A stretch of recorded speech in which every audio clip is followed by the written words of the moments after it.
नमस्कार दोस्तों, आज मैं आपको श्रीमद् भगवत गीता के बारे में बताऊंगी। श्रीमद् भगवत गीता का संपूर्ण सार जानिए। भगवत गीता हमें बहुत कुछ सिखाती है। भगवत गीता में जो 18 अध्याय हैं उनका निचोड़ आज मैं आपको बताऊंगी। भगवत गीता एक ऐसा ग्रंथ है जो हमें जिंदगी को जीने का तरीका सिखाता है। श्रीमद् भगवत गीता का सार श्री कृष्ण ने अर्जुन को तब दिया था जब अर्जुन युद्ध से हार रहे थे और कुरुक्षेत्र के मैदान में वह अपने परिवार और मित्रों से युद्ध नहीं कर पा रहे थे। भगवान श्री कृष्ण के संदेश ने अर्जुन को युद्ध करने के लिए तैयार किया था। भगवत गीता को 3 भागों में बांटा गया है। इसके हर एक पार्ट में 6 अध्याय हैं। भगवत गीता का पहला पार्ट है त्वम, जिसका अर्थ है तुम। भगवत गीता में बताया गया है कि हमारी जिंदगी का मतलब क्या है और हमें उनके अनुसार ही काम करना चाहिए। भगवत गीता के दूसरे पार्ट में तप के बारे में बताया गया है, जिसका मतलब है सुप्रीम रियलिटी। जहाँ भगवान श्री कृष्ण कहते हैं हर कण कण में भगवान विद्यमान है और सब चीजें भगवान में हैं। दोनों एक दूसरे में ओतप्रोत है। भगवान श्री कृष्ण ने सारी चीजों को भगवान का रूप दिया और अपना ही नाम दिया है। ये सारा संसार उन्हीं के द्वारा रचा गया है और वह खुद इस संसार में समा गए। से सारी चीजें चेतन हो गई। उन्होंने बोला है कि यह विश्व रूप उनका ही स्वरूप है, जो उनका विराट स्वरूप है। विराट स्वरूप के माध्यम से उन्होंने बताया है कि मैं ही रचता हूँ और मैं ही नाश करता हूँ।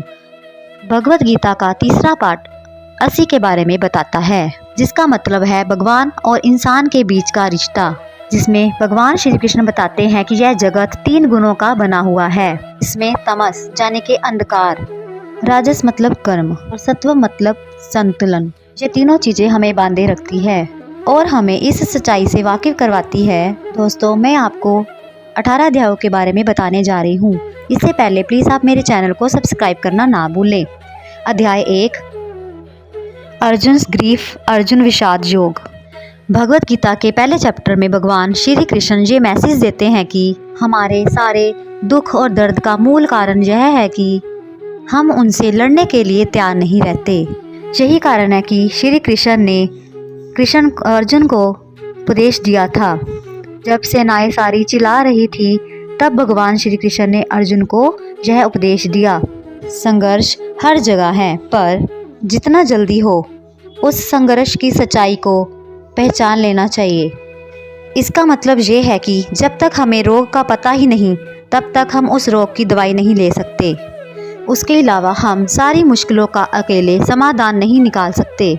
हमारे जीवन में संघर्ष का बहुत महत्व है। संघर्ष हर तरह से लड़ा जाता है, वो चाहे अपनों के साथ हो, चाहे परायों के साथ हो, चाहे मानसिक तनाव में हो, चाहे किसी भी प्रकार का संघर्ष हो।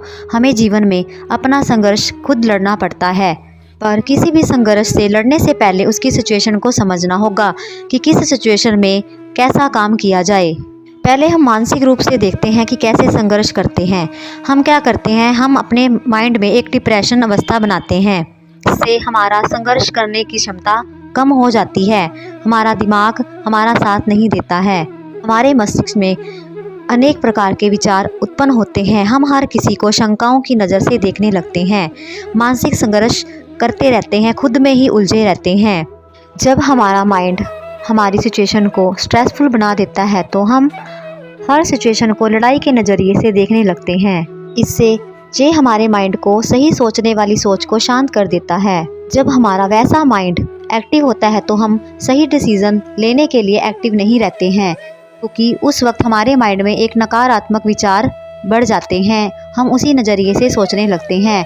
पॉजिटिव माइंड हमारा एकदम शून्य अवस्था में हो जाता है और फिर हम इस अवस्था को सॉल्व ही नहीं कर पाते हैं।